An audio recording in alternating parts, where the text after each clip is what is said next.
G'day and welcome to the Greendorphin Podcast, Australia's medical cannabis podcast, broadcasting your stories to the world.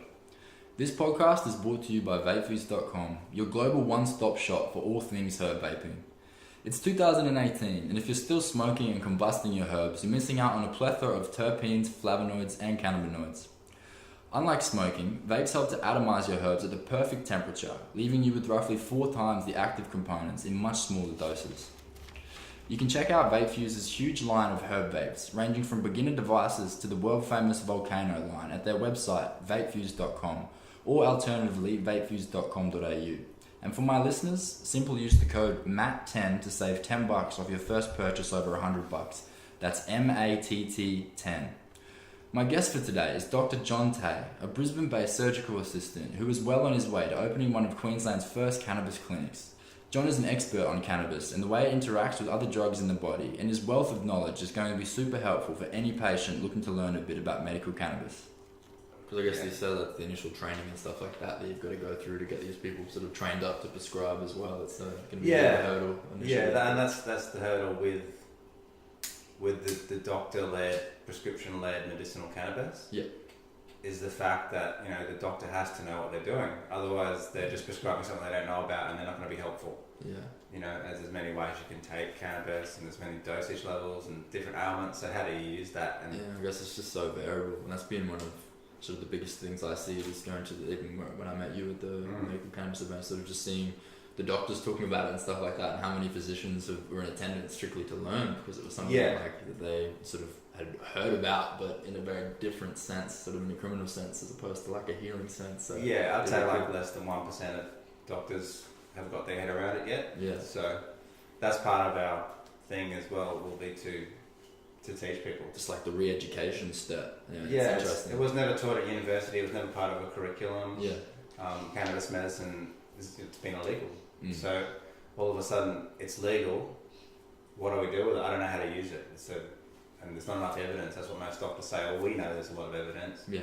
And it's a matter of re-educating, And I guess the whole natural side of it as well. Like lots of people, when things pop up, like with turmeric, like you've sort of worked with, and I guess with other things as well, even going down to like fish oil and stuff like that. And I guess people are a little hesitant sometimes to jump on the natural bandwagon because they're thinking, we've got all these things that have been refined and laboratories and created and stuff, and they're sort of used to prescribing them. So it'd be interesting to see sort of how quick it becomes a mainstream medicine as opposed to sort of like an alternative treatment, even like it still is sort of right now. Yeah, that's right. I mean, it's going to be pretty quick, I think. Yeah. When people start getting good results, I guess so. Word of mouth is the best kind of marketing in that regard. It is. That's the stuff that we're using at the moment, word of mouth, and that seems to be working. So. Yeah, because it's interesting, even what you were saying, like you haven't really marketed to put anything like that out there yet for it. What are the sort of rules and regulations surrounding that? Would you be able just to put billboards and stuff like that up, sort of advertising, or what's going to be the process? Yeah, as a doctor, you're not meant to, I think, put advertising into billboards or newspapers saying I'm a cannabis clinician, but you're allowed to have a website explaining what you do and how you do it. Yeah. To actively advertise, I think, gets a little bit ethically questionable in doctor land. Yeah. But word of mouth works really well, and obviously, when we launch Plant Med early next year, our clinic, we're going to be doing some media releases and that sort of thing to let people know we're around and do a few newspaper articles. There's some more podcasts, that sort of thing, and let people know we're out there. Okay. That's what I've seen from most fronts. Chatting to Adam Benjamin from Medifund, the director up there, he was saying the same thing. Like, there's a few companies out there that have got the beautiful packaging and all the razzmatazz, but the actual content, like the learnings and stuff like that they've sort of been engaging in. Lots of people haven't done that yet. So I guess you're in the same regard. That you've had so many patients and so much sort of like educating and re-educating to do that the whole like marketing side of it hasn't really come into effect yet. No, I've been focusing more clinically at the moment, just treating patients ever since it's about 1.5 years, nearly 2 years now, which medical legalisation's happened in Australia and Queensland.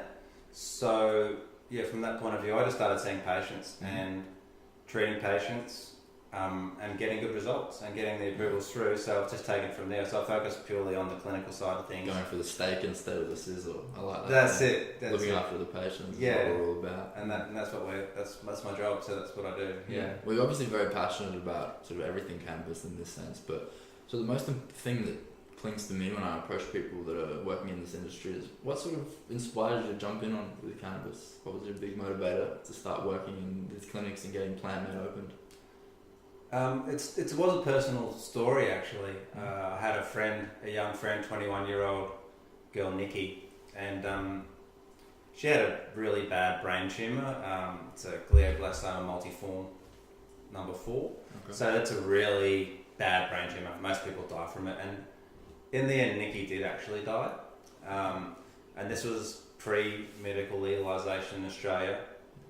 And so she came to me looking for assistance because the current medical system had sort of said, well, you're going to die now, get ready to die.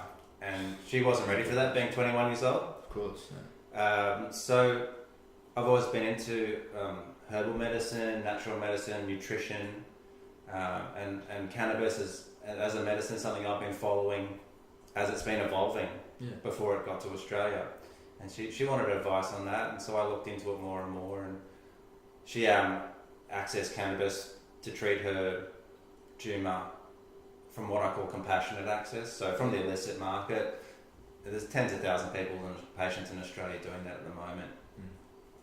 And her journey was very close to me. She spent a lot of time at our property, and we helped her as much as we could, but during that there was supply issues, getting good medicine. It wasn't guaranteed. We didn't know what the actual cannabinoid ratios of these medicines were, or how much or how strong they were, or what strain. We didn't have the luxury of terpene analysis and cannabinoid analysis. So we didn't even have the luxury of consistent medication. I guess it's been the biggest thing for patients. Once you've started something, you sort of want to keep it going. That's right, So, and we did our best, and she definitely had extended period of life on this planet, and a much more comfortable time, and spent time with her family, and her quality of life was good right up till the end. I think that's the biggest thing as well. Yeah, so that started me. It really did.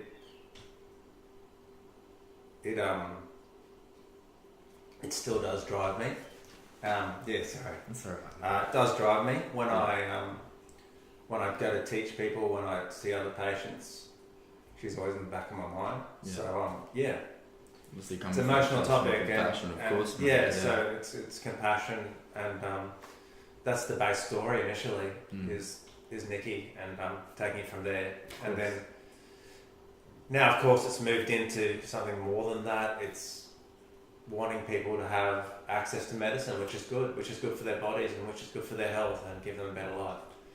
So it's just rolled on from there. So people that sort of still classify cannabis as a sort of a dangerous drug with no medical properties, you obviously have first-hand experience to discount that theory.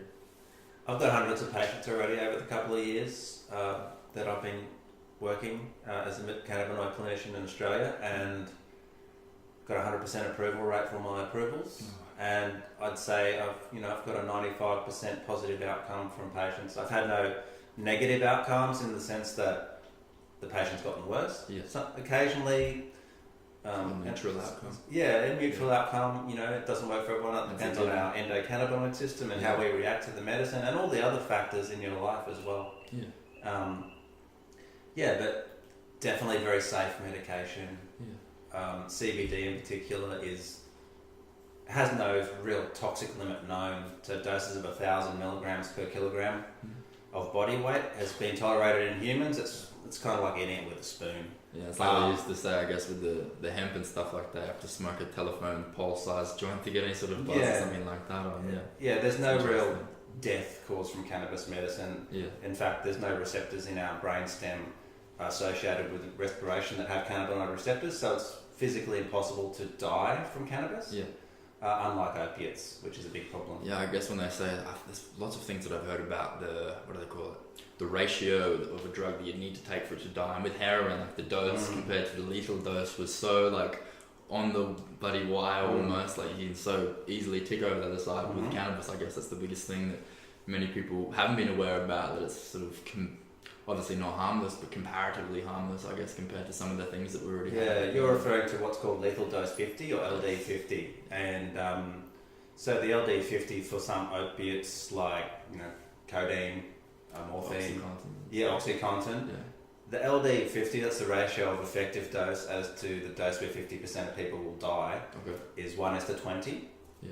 So a regular dose will be say 8 milligrams, and a dose that'll kill you will be 400 milligrams. So you'll die at that level, guaranteed. But that's a bottle of pills almost like.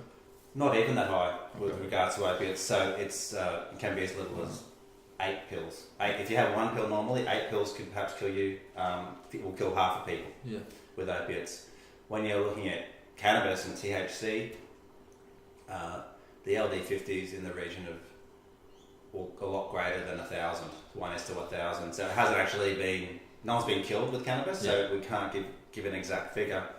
But the ratio of effective dose to estimated lethal dose is greater than 1,000. So 1:1,000 compared to 1:20. So it's extremely safe. Yeah, I guess even alcohol and stuff like that, drugs like they say Red Bull and things like caffeine. Yeah, like caffeine's got a much higher LD50. I'm not sure the exact one, but and alcohol, exactly the same as opiates. Yeah. I was like that sort of motive. The only way to kill someone with cannabis is get a couple barrels of it, drop it out of an airplane, see if you can smack them in the head. That would be a good way to do it. Yeah. So obviously, mate, you said since you first started working in your own clinic a number of years ago, you've worked with hundreds of patients. Have you seen that number steadily start to increase since the stories about cannabis and the success stories hit the news?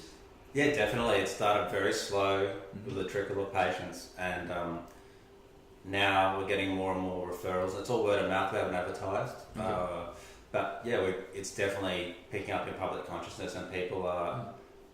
Most of my patients are at the end of they can't get help anymore from the medical system. They've got a list of drugs, maybe 20 long, some of them, and they're in pain or their symptoms aren't being helped anymore by the medical system, and it's an option which people want to try, and they're really interested to know more about it. Yeah.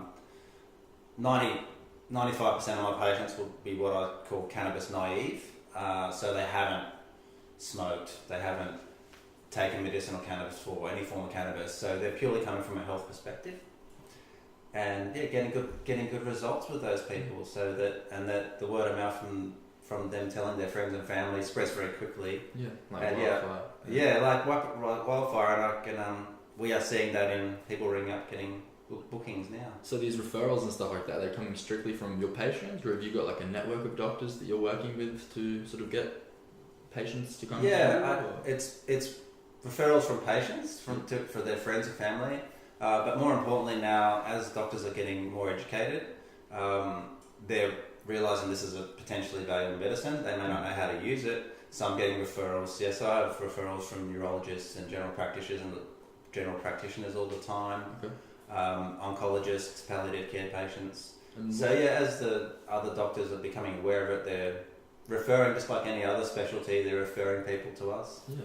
And what caliber of patients are you working with right now? I know you said from neurologists and from GPs, so is that like a whole variety of ailments and stuff like that? It's very broad. So we have multiple sclerosis patients, epilepsy patients, pain patients, cancer patients, childhood autism, Parkinson's, Alzheimer's patients.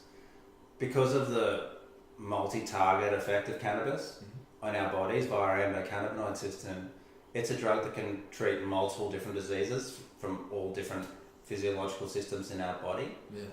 So the spread of patients is as wide as the spread of ailments, essentially. Like a wonder drug almost. I guess that's sort of what was that difficult bridge to move over for a lot of doctors, sort of hearing, this works with this, so how can you help one person with multiple sclerosis, another with glaucoma, and help heal this person's cancer? Like, I guess seeing that as sort of a wonder drug, like so many things are sort of pushed. I wouldn't call it a wonder drug. I'd call it a very useful drug. That's been around and evolved with our bodies for a long time. And it interacts with our bodies through our endocannabinoid system. I'm sure your listeners are familiar with that. But it's a physiological system which overlies all of our other systems. So our thought processes, our perception of pain, our digestion, our bone growth, our immune system, importantly, and inflammatory system. So the wonder drug comes from the fact that these plant cannabinoids can be ingested in our body and then interact with this lead system in our body physiologically, and then work on keeping whichever area is needed in balance or homeostasis. So that's how it can target cancer in one person and pain in another person with the same medicine. Is it safe to say that cannabis is easily one of the most effective medicines out there in terms of its broad depth? So how many things it interacts with? I would think so. Yeah, it really can. Works on just basic pain all the way up to cancer or into neural problems with epilepsy and fitting. So it's just so broad. Yeah, and I guess sort of looking at, as you said, our relationship with cannabis and our own endocannabinoid systems, I guess there's not many medicines out there. Like, people weren't taking aspirin a few thousand years ago, but I guess, as you're saying, because people have been using cannabis for thousands, if not tens of thousands of years. So we've sort of, as in time, our bodies have developed for it to suit us better than these other drugs, are you thinking? Or? Yes, essentially yes. The endocannabinoid system is in all humans. Mm-hmm. It's in all animals, all vertebrates, and it's in all multicellular organisms, really, down to, say, the sea cucumber, right up to the whale. Every plant and animal has an endocannabinoid system. So, as humans, if you look back in history, we've eaten cannabis for food. We've used it as medicine to eat, to extract into oils, to smoke. Commonly, it's been used recreationally for the last 40 years or a couple of hundred years, but it's been illegal only for a short time. So when we look back, we can see that we've basically evolved with this plant. It's like the same way that we've developed tomatoes being nice and red because we like them. They give us beta-carotene, they give us vitamins that we need and minerals that we need. Similarly with the cannabis plant, we've grown it for food, for medicine, since before we can remember, before it's written down. And when you look physiologically and anatomically in the other animal species in the world, it's in their bodies as well. So it's just a plant that's on our planet that we've grown up with. So our body has become used to it over time, or works with it over time. Depends how you look at it. Yeah. It's so interesting, because I can't even think, is there any other sort of drugs that you're aware of that have a similar sort of approach to our body, like how cannabis has an endocannabinoid system? There's not that I know of in such an in-depth way. I mean, we interact with our opiate system in our body, our pain system, and that's why we use lots of opiates, because it dulls down our pain through interaction with opiate receptors. But in actual fact, cannabinoid receptors are far more numerous than opiate receptors in our body. So there's more of them there. So that means that obviously they're very important. And we're only just relearning how important they are. That's what's, I guess, is going to be interesting, is years go by now that it's sort of what's happened in Canada or in America to a large extent as well, and sort of as this continues to be researched and more knowledge and stuff comes out, it's going to be super interesting to see sort of how continually multifaceted this plant is and sort of how it's going to continue to help patients. Because so for example, these patients that are coming to you with pain, so patients that have been constantly using opioids, perhaps a variety of opioids for a number of years, what would be the go in prescribing cannabis to them? Would it be to completely take away their dependence for opioid use, or is it an integrated approach? Or? You've got to be very careful. Okay. The way I work is for people is if they've been trying to get rid of their pain or get better for years, and they've got to the point where they can't seem to get rid of that pain anymore, and they can't seem to get any better symptomatically anymore. So they come to you with usually a polypharmacy, so there are a lot of different pain medications and other drugs. And what I do is I don't change those drugs straight away, because that's as good as we could get it up to this time. What I do suggest is that we look at the other reasons to stop this pain, so we bring in nutritional components, nutraceutical components, so supplements and vitamins and minerals, and cannabis medicines. And as we get a result on the pain, it's a normal thing to not need as much opiates. So then we can slowly reduce those opiates. But opiates, they're psychoactive, and all medicines that work in our brain effectively are psychoactive. So my theory is we don't change them quickly, because if you do, you're going to get rebound effects and withdrawal effects and negative symptoms in the patient. So we add cannabis in, get an effect, and then titrate down their other medications and slowly increase the cannabis medication until we get pain relief. Sort of an equilibrium, I guess. Yeah, we work out that balance. And in fact, there's an effect called the opioid sparing effect. So the effects of cannabis, THC mainly, but CBD as well, when used in conjunction with opiates, make the pain relieving effects of the opiates more effective. Okay. So smaller doses of opiates are required to get the same level of pain relief. Interesting. So it's kind of like how it interacts with alcohol, like a crossfade sort of effect, I guess, that enhances the narcotic effect of the drug. Yeah, so cannabis used with alcohol, barbiturates, any depressant drugs, opiates. Yeah. The effect of those depressant drugs is often exaggerated or increased when used at the same time as cannabis. Interesting. Okay. Yeah, so that's only have to be aware of, recreationally for people, but also when you're coming into these people who are already on very high levels of opiates, the ability to reduce those levels and reduce their chance of respiratory depression and death is amazing. So in Australia, we've got a massive opioid problem. People are dying regularly from prescription opioids, just by accidentally taking too much. There's a limit in everybody's body of if you take more than that, you'll stop breathing.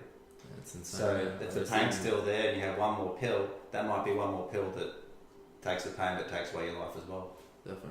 I guess even with the codeine and stuff being banned over the counter, it's still a massive epidemic that I wasn't even really aware of. I guess speaking to a few people and especially patients that are coming and sort of approaching and trying to incorporate cannabis into their life, it's sort of evident how much of an epidemic this thing is. But are you thinking that it'll be a sort of not a turnkey solution, but sort of legalizing cannabis will really help to stem this opioid crisis that we're having? Amazing tool for that, and I've seen that through my own patients and be able to reduce their opiate medications. It's a real effect. The opioid sparing effect is real. So if we talk to the government in Australia today, they'll let us know that we're in an opioid crisis, and that's the reason they've taken codeine off the shelf. It's because people were just using a lot of opiates and having problems and dying. See, I thought it was because of like meth and stuff like that. Just people were like boiling it down, sort of like Sudafed, similar thing like in Breaking Bad or whatever. But sort of seeing real evidence now of that impending crisis. But with cannabis and stuff like that as well, it's sort of bringing you the same effect, I guess, just without. It's just minimizing the risk of overdosing and stuff like that. So it's not like you're not trying to give the patient that pain relief. It's just doing it in a more natural and effective way.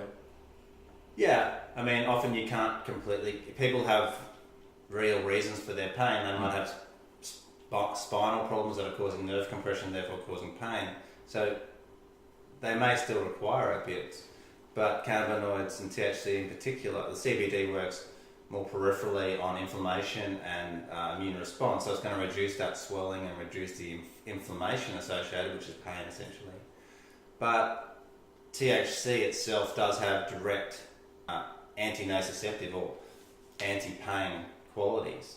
It works on the level of the brainstem and the spinal column and reduces transmission of the pain to the brain. So it reduces the feeling of pain in your brain at a physiological level. So it's effectively stopping the pain.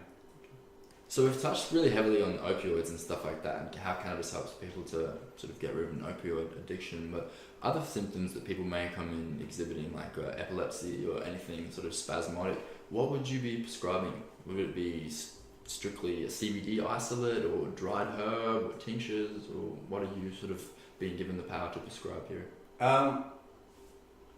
Each patient's different and individual, and their disease process is specific to them, so you have to think what's best for the patient.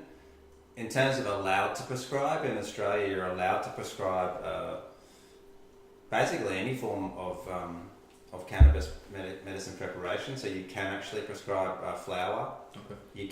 I commonly use oils, extracted oils, whole plant extract oils, something I insist upon. I find CBD isolates to be ineffective in cases, make diseases worse. I have other cannabinoids and stuff. Yeah, when you take out, like I used 100% CBD extract on an autistic patient because of the law. They said, we can't give this patient a 20:1 ratio, which is what I prefer for children with CBD and sort of standard treatment. So 20 part CBD, 1 part THC or so. So I said, okay, we'll provide straight CBD. And we had an exacerbation of this kid's autism, which wasn't very good for him or his family. So whole plants I sort of insist upon. But in terms of ratio and preparation, oils I find give the best duration of action. So depending on the patient, if you want them to have duration of action all day long, dosing 3 times a day with a sublingual or oral oil will give you those sort of 3 8-hour blocks of effective action of the medicine. So that's also a useful strategy for chronic pain. But in that situation, it might be useful to prescribe a vaporized oil or a vaporized flower for sudden or exacerbations in pain where you need very quick relief. So we're allowed to prescribe what we like. The one rule is you can't smoke cannabis as a medicine in Australia. It's not allowed by the government as a dosing strategy. Yeah, it'd be interesting. I guess sort of America and Canada have gone a lot more down the recreational side now opposed to the medical side. But even then, I guess they were sort of at the medical clinics prescribing joints and bongs and stuff like that sort of were a lot more ineffective as a medicine as opposed to these tinctures and vaporizers like you said. Yeah, I think there's better ways to ingest cannabis than smoking it. And you've got cannabis itself is not the same as tobacco in the sense that it doesn't directly cause lung cancer, but it does cause lung irritation and respiratory irritation, just like any particulate matter. So I don't never recommend to smoke, but if you need a quick onset of action, vaporization is a way that you can get around that quite easily. Okay. And for patients out there right now, they're on the black market, that sort of don't have access to a vaporizer or aren't really in the know how to make oils and stuff like that are still smoking, do you see this as possibly exacerbating their condition if a person, say, has lung cancer or anything like that? I don't think so. It's just not as effective as that slight irritant quality, but you're not doing yourself a disfavour by smoking cannabis as a way of ingesting a medicine. It's just in Australia, our laws, medicinal cannabis laws say that we can't use that method. Okay. What you touched on before with the autistic patient that you prescribed the CBD isolate to, the necessity behind prescribing that isolate, was that simply because autism doesn't come under the spectrum of what the Australian government classified as illnesses? Or? The Australian government doesn't like to prescribe THC containing products to minors, essentially. So even though we can see overseas that a lot of people do prescribe THC to minors and get great effect, that's the law here.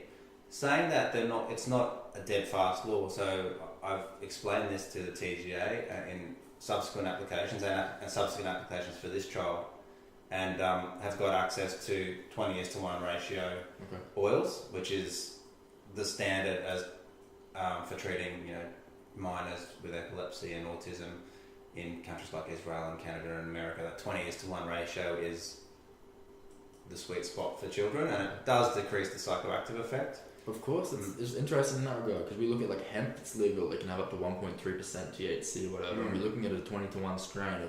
What I know about CBD genetics, it's highly unlikely that strain itself is 20% CBD. So even if you're looking at like a 16% strain, even then you're only working with 0.75% exactly of THC. So ideally it should be, but I guess they're still looking at it like it's a recreational drug. Like, children can't have it, it's like alcohol, but we're still prescribing codeine and sort of Oxycontin and barbiturates to children. Exactly, it's kind of a hangover from prohibition. Yeah, I guess they've got to shift that framework of thinking up a little bit. And as the government gets more data and as doctors get more approvals through for these low THC, high CBD medications on kids, you just have to talk to their family or their mum and see their improved quality of life. The whole family gets better, not just the kid. So the risk of THC intoxication, which is what the worry is, I assume, it's minimal. Yeah, I guess they just see kids sitting on the bed all zonked out and stuff. Yeah, and that doesn't happen. That doesn't happen, and if it does, it's because of poor prescribing rather than poor medicine. One thing that talking to Lindsay Carter, a Brisbane patient with epilepsy, that strain dependence. Have you sort of discovered that can be a bit of an issue when prescribing to patients? Because he was saying when he was getting it in from Canada, luckily once they were able to get 2 different strains, but the one occasion he simply got the one strain for 6 months. He sort of found it to be after a small period to be ineffective and have to take much larger doses. We don't, in the medical legalised arena in Australia, we don't have that luxury. Okay. We have got different strains available, but they're effectively different brands. So each legalised producer or importer at the moment, they have their own strains. Yeah. It's not like the situation in Canada or America where I can say, oh look, you need some Bubba Kush or you need whatever strain because it's got the correct terpene profile for you. It's kind of what's available. So in Australia at the moment, we can only really work off cannabinoid ratios and what's available. And so there's hundreds of strains, thousands of strains that we haven't got easy access to. Yeah. And I'd love to see that in Australia. I mean, it would make your job as a medical cannabis doctor that much more efficient, that much more effective, and that much more specific. Yeah, because it's interesting even seeing what they're doing up at Medifarm, the strains that they're bringing in. It's nothing that I'd heard of, there was, as I said, no Bubba Kush, no Granddaddy Purple or anything that's sort of been shown to be proven to be effective in medicine, like in California. But lots of the strains they're bringing in are simply just unnamed versions with variety. So it's got this much CBN, this much THC, this much THCA. Yeah, like, with respect to that particular company, I know their products very well, and their own strains, which they've crossbred and effectively named themselves, and have had good results with people in Israel especially, but they've also branched out to Canada and the States as well now, obviously Australia. So their strains are their medicine is specific to their strain, which they've sort of crossbred and tested out clinically on patients. So I guess it can be effective as well, sort of patenting it, sort of using something that's proven to work. But it's not patented, it's just their strain that they've crossbred. Anyone can, any plant breeder, I'm not into the plant breeding side of things, but it's possible to mix strains to get higher CBD, higher THC, to push for terpenes of certain varieties. Okay. And that's what they've done through experimentation and clinical experimentation. They've got strains which have worked really well for them, so they've locked those strains down, and they've locked down how to grow them in a way so that their cannabinoid content and terpene contents are almost identical every time. Okay.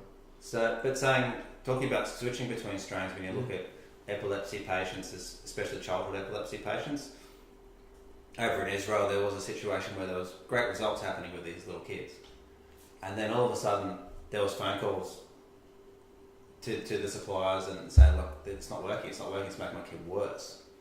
And they said, no, it's the same medicine, it's all the same. But when they actually went back to grower, got a sample of those medications and tested them, the terpene profiles and the cannabinoid profiles were significantly different. Okay. So different phenos from the same strain or something like that, or just different strains entirely possibly? Who knows? Who knows exactly why? Maybe they didn't have enough of that and they just needed to make some oil to sell to the people, for the kids.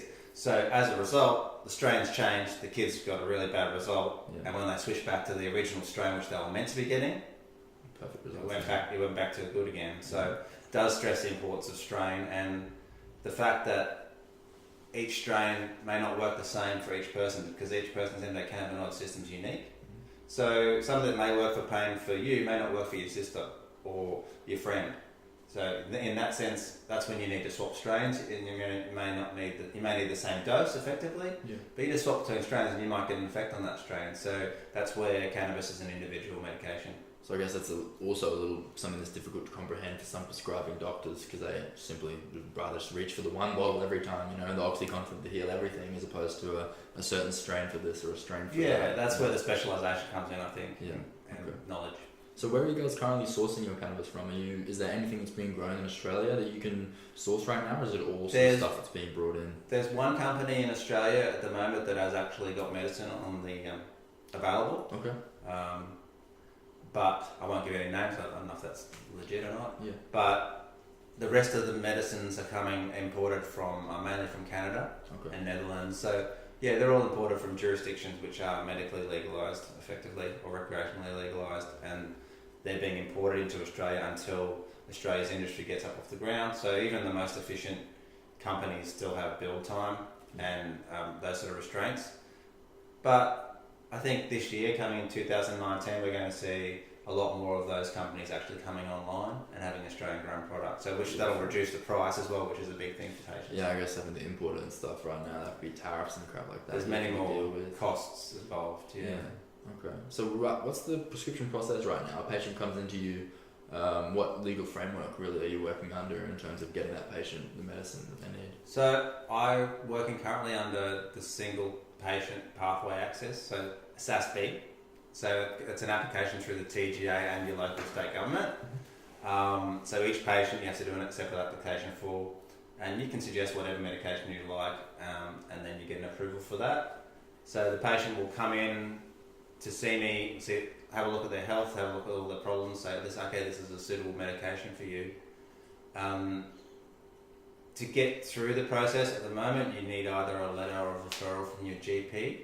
In Australia, this is from your GP or your specialist, indicating essentially that you've tried these other conventional medications, they're not working for you in the sense of symptom relief, and then we can start a trial of cannabis medication, and that's basically it. Once that approval comes through, I contact the pharmacist and the supplier. They contact each other, ring the patient, and the patient goes and pick up the medicine, just like any script from their local chemist. And then are you very involved in the next steps? So as they start to take the medicine, are you sort of checking in with them on a daily or once a week to see that it's taking effect? Yeah, we have our little schedule. After the approval is granted, I'll see that patient for another consult and explain how to titrate their medicine, how to take their medicine.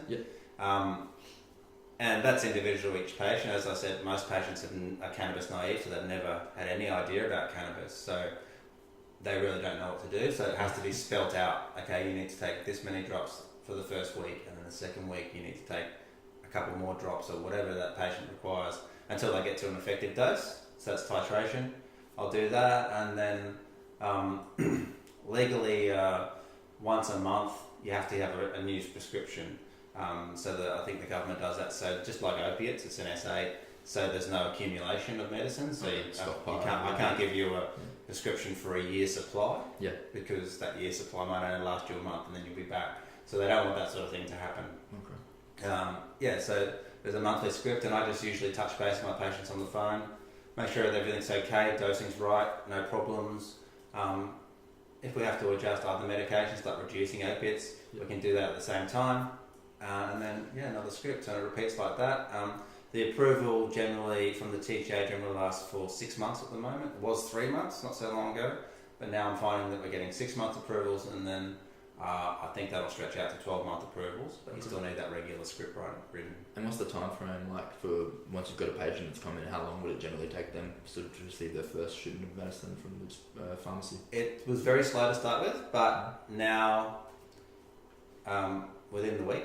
Oh wow! Okay. Yeah. So when I was talking to Lindsay, it was like 6 months, sort of at a time, 4 months. Yeah, it was a bit slow, and the systems were sort of just starting up, but the teething problems were getting over them. It's not an ideal system, but it works.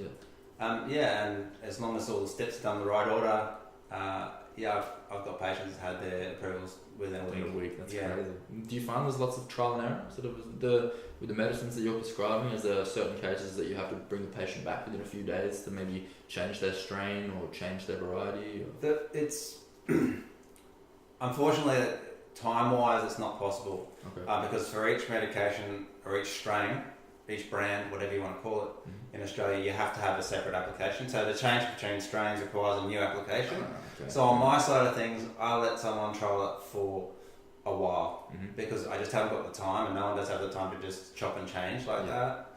Try to get that right the first time. If it's not effective, then we can swap strains, at the 3 month point. Also.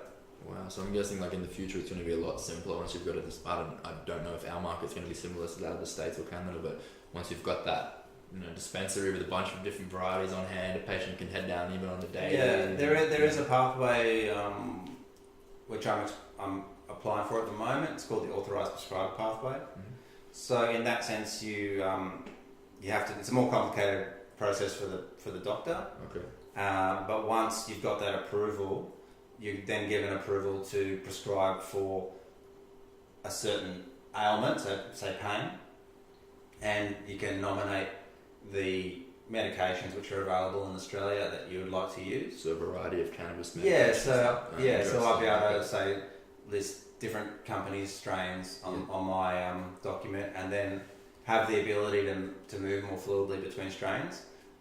So that's a system which is available, but it's just a little bit more complicated to get through. Simply because of this TGA stigma? Because you're not, every time you get a patient that has to have a different script of opioids, a different brand, you don't have to go through this sort of whole rigmarole, do you? Yeah, no. More just with cannabis? Yeah, it's just because it's cannabis, and it's the way that the systems are set up. Yeah.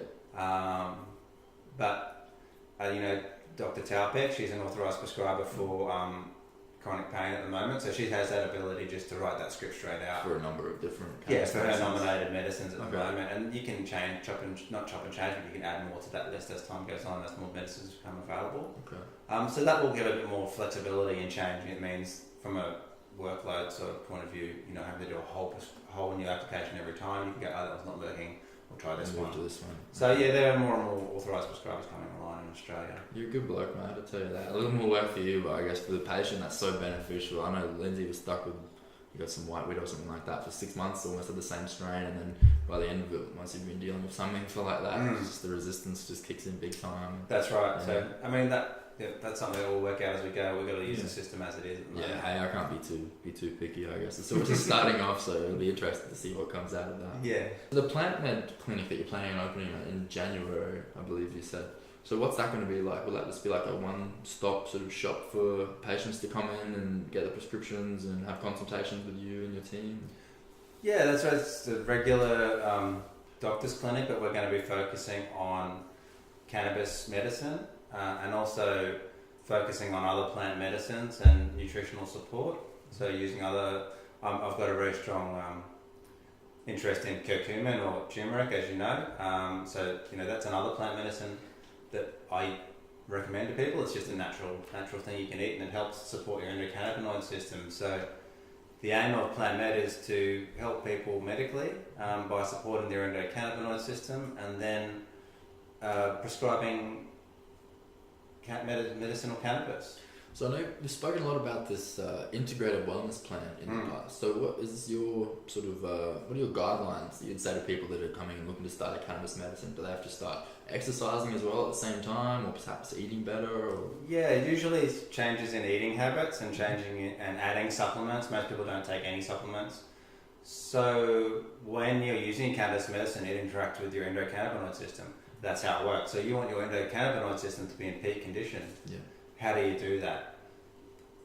Endocannabinoid optimization, I call it. So it's just providing your body with the nutrients that it requires so that your endocannabinoid system functions at 100% or as close to 100% as we can get it. Okay. So the most important thing, and it's no secret, everyone knows this, it's not my theory, but I use it a lot, this theory. It's fish oils or EPA and DHA.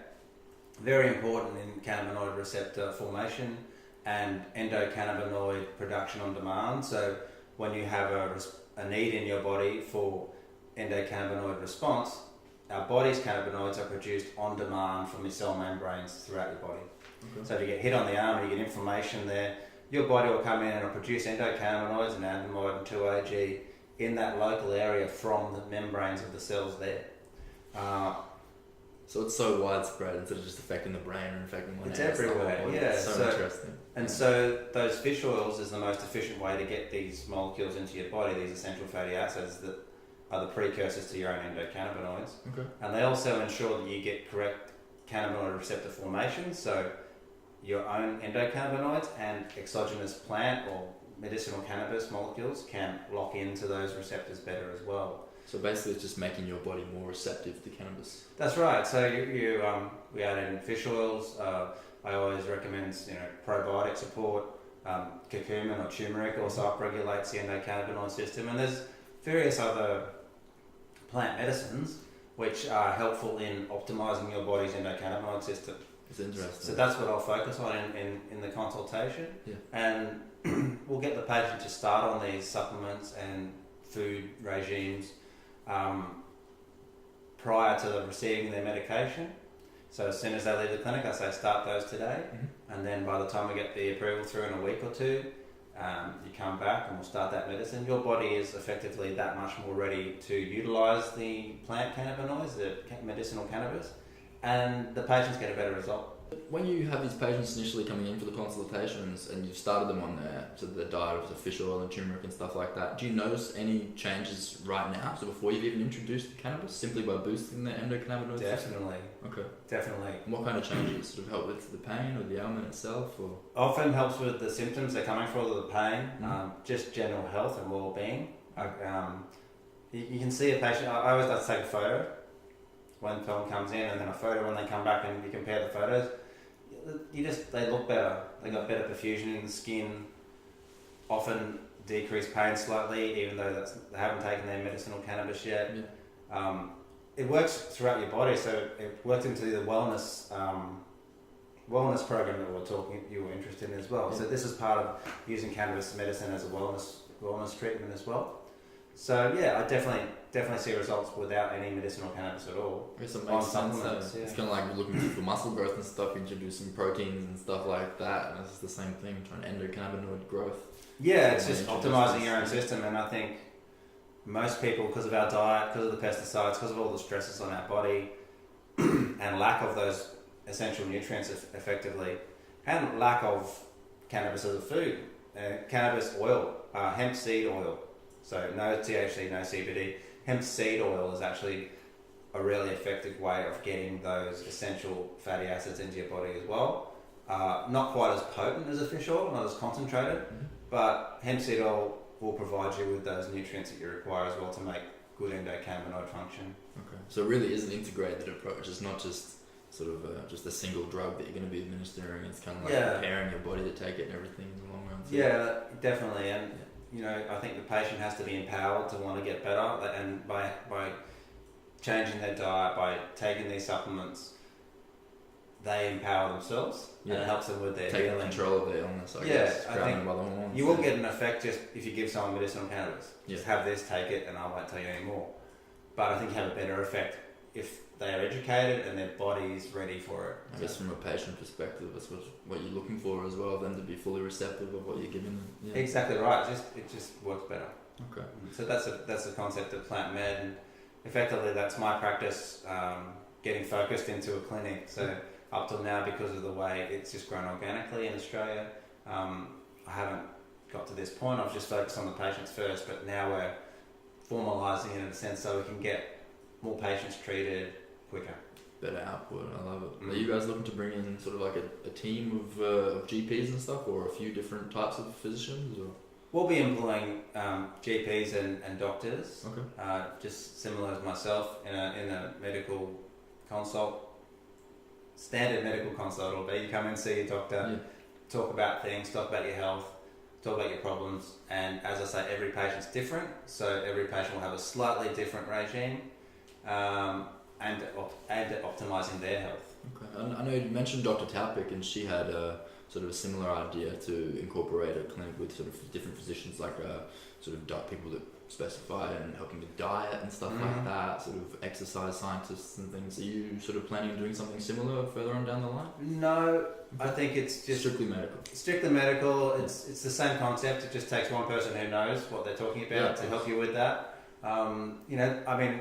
Having massage therapy or other therapies in the clinic, that's something you could do, but I just think we'll focus purely on cannabis medicine as a medicine. And the medicine. And there's already clinics and naturopaths and other forms of treatment available to people, so they can use them as well, definitely, and definitely recommend people to chiropractors or whoever, depending on the patient, what they need, physiotherapists, etc. But it's more of a looking at your health as a single unit and trying to optimize that, using cannabis medicine, plant medicines, nutrition, and dietary advice, effectively.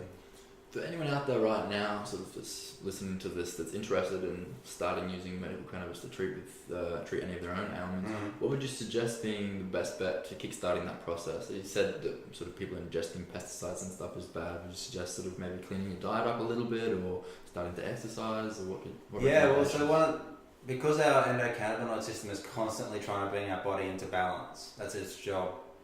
Anything we put into our body that causes stress and pushes it out of balance, it takes energy to bring it back to balance. And our endocannabinoid system has to act. It has to release its own cannabinoids, and we can supplement that with plant cannabinoids. So anything that reduces stress on your body and inflammation, oxidative stress in your body, will help your endocannabinoid system have more healing potential.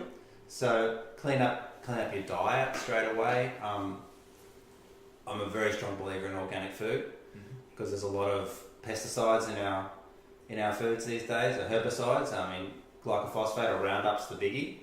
In America, people have had a couple of successful law cases saying cancer's been caused by these products. So if you can just basically take away as much of that pesticide and herbicide load out of your body, number one, you're going to reduce that oxidative stress in your body, and your endocannabinoid system has more reserve to do other things and heal your body. But at the moment, if you're constantly filling it with poisons, effectively, your body's dealing with those poisons just to get rid of them and minimise the effect on your body. So number one, eat organic where possible. If you can't, soak your vegetables in the sink. It's really that simple. Get rid of that topical load of herbicide and pesticide, and that's not going to get into your body. And then looking at your staples, so your rice, your potatoes, the things that we eat all the time as our main bit of food, they've got to be organic. They can't have that pesticide load in, and the problem is wheat, rice, soybeans, potatoes, they all have a massive glyphosate load. You can count the glyphosate in those foods if they're not organic. So by choosing organic in those staple areas, you reduce that pesticide load massively. Take your fish oils or your hemp oil. Exercise is good as well, but optimize that endocannabinoid system. So use your plant medicines to help support it. So you eat turmeric and take probiotics.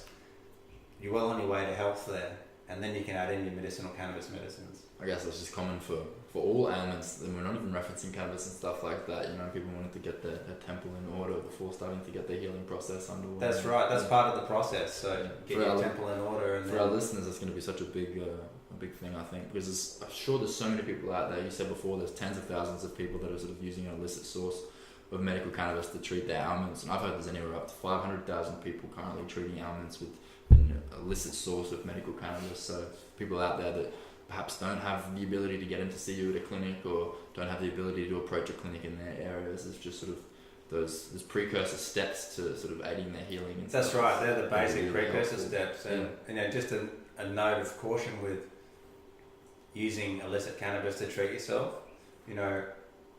It's all good if the cannabis is grown well, but do you know that hydroponically grown cannabis, it's designed for recreational purpose, it's designed to be as strong as possible, it's designed to weigh as much as possible so people can make money, hasn't necessarily got a healing effect, and we find that with especially mental health problems, psychosis and anxiety, when you're taking these really strong pushed strains using non-organic techniques, and heavy metals and these sort of things to boost weight, it's not necessarily a good medicine. Almost doing more harm than good. I think so.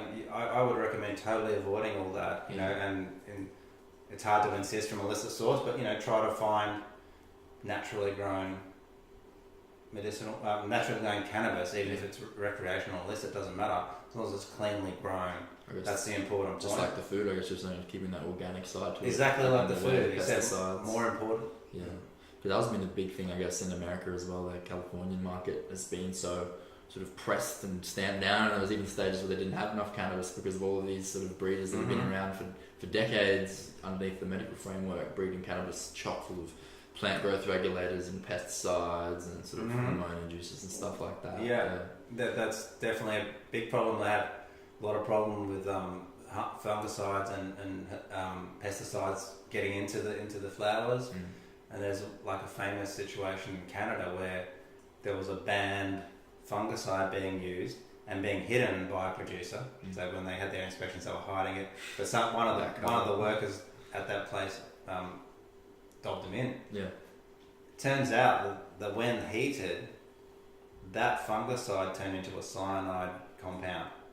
So there was actually a couple of deaths. So when put through a vaporizer or a water pipe or... Wow. Yeah, and that was... From your medicine. Yeah, so that was from your medicine. So it's a really strict system we have in Australia, but the beauty of it is we don't have that problem.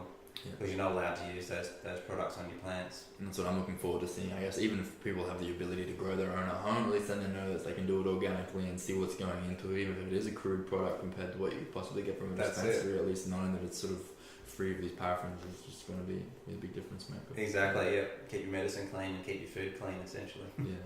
So leaning on the drug interactions a little bit now, mate. For patients that are already using sort of opioids or antispasmodics or whatever, anything like that, is there possible interaction or negative interaction between cannabis and the pre-prescribed pharmaceuticals? There's definitely drug interactions. So as I said before, depressants, opioids, benzodiazepines, these sort of things, the effect is increased. The perceived effect is increased when you mix it with cannabis medicine, so you can feel more opiated, more narcotic, more narcotized when you add in THC with this standard dose of opiates. So those sort of things, sometimes we need to adjust those medicines down.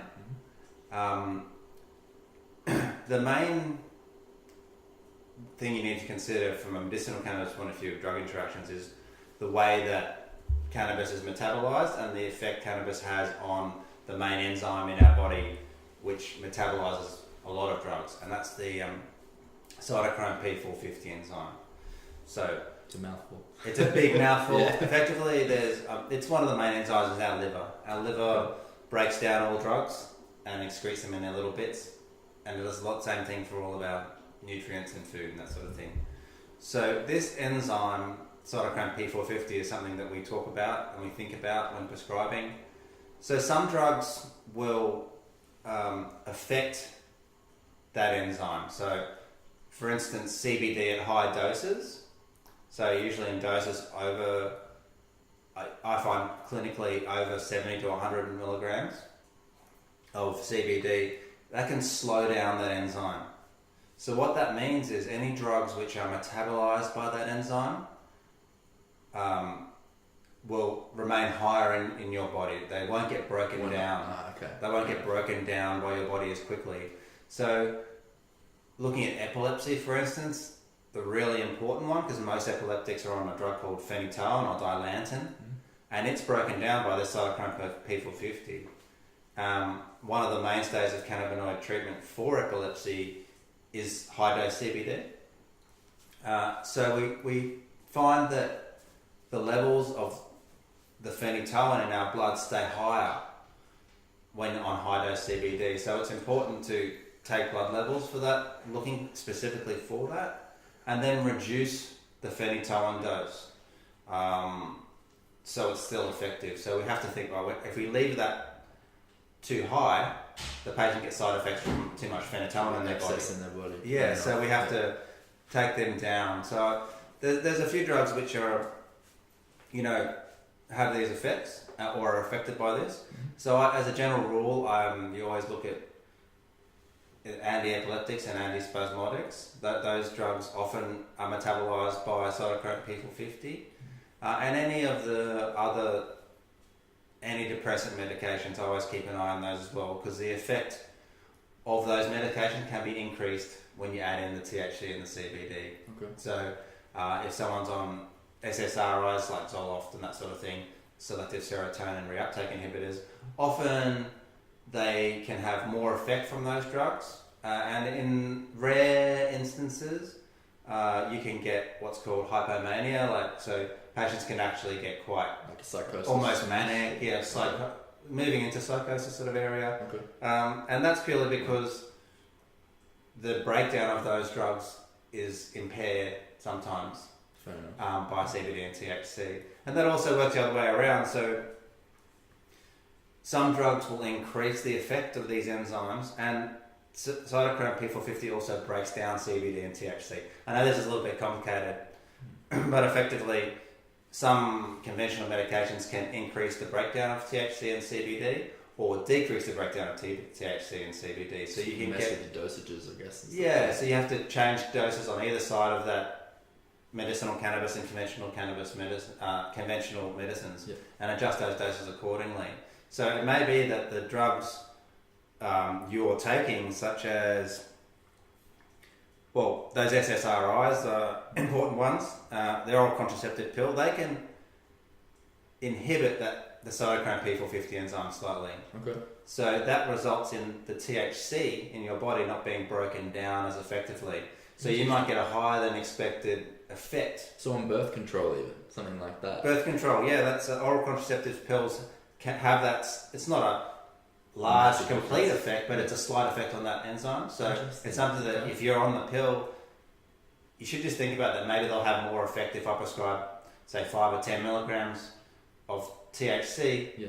They might get the effect like it was 15 or 20. So they might get like more effect than they're expecting or than you're expecting. Yeah. So it cuts both ways with that. And as I said, CBD is itself the big one in the fact that it will antagonise that cytochrome P450 very strongly at high doses. Okay. So it's actually, really slows down the effect of that enzyme once you get to a high dose. So generally most people aren't going to get to that high dose unless you're treating for epilepsy or autism, that sort of thing, where it becomes very relevant. Yeah. So you said that like steroidal anti-inflammatories and stuff like that were sort of inhibitors, but when we look at common drugs, things like aspirin or paracetamol or stuff like that, does that have any interest? So things that most people are sort of taking on the regular, does that have generally aspirin, paracetamol, not too much of a worry. They're not going to interact. There is if you're on warfarin, which is a blood thinner that some people are on, it's that can be affected by this enzyme as well. So whenever you're introducing medicinal cannabis products into a patient that's already on warfarin, you should check what's called their INR. If you're on warfarin, you'll know what an INR is, and that's basically how anticoagulated your blood is. Okay. So the effect of that drug can be a warfarin can be affected as well from this enzyme interaction. So there's no actual real drug interaction, but a drug enzyme interaction which affects other drugs. So it's affecting your body, which is inhibiting your intake of these drugs and stuff like that. Yeah, just to be aware of it. Most of the time it's not a problem. Yeah. But there are some drugs and that you do need to take into account. So mainly any psychoactive drugs, I always watch those drugs. Any anti-epileptic drugs or antispasmodic drugs, I watch those drugs as well. You're probably one of the specialists on this that I've the first person that I've approached and talked to that's even referenced sort of possible drug interactions and stuff like that. And there's so many things that just aren't considered, I guess, when we look at this drug. But that's sort of one of the big things that many people that are sort of trying to treat ailments that are most likely already taking something to treat it, some sort of conventional medicine. So I guess anyone out there that's taking any medicine like that, maybe want to have a chat to their doctor or something about it. Yeah, at the moment I'd say most doctors may not be fully around this, but that's something that we're going to be doing through Plant Made, is educating other doctors as well. We're doing courses for other doctors to learn about these things, and specifically these drug interactions are something I definitely cover with all my doctors because it's so relevant in your practice. If someone has too much phenatoin in their body, they can get terrible side effects and bleeding gums and more seizures and lots of really bad problems. So it's rare. Drug interactions are rare with medicinal cannabis, but there are a few and you should be aware of them. Okay. John, it's been an absolute pleasure having you on. I think you've really given just a wealth of knowledge to our listeners, and everyone's going to be really receptive of what you've brought along, and I'm super looking forward to coming and checking out the clinic in the near future and doing a piece and maybe doing another podcast, seeing how it's all going, and just best of luck for Plant Made, and thank you very much. Cheers. Cheers.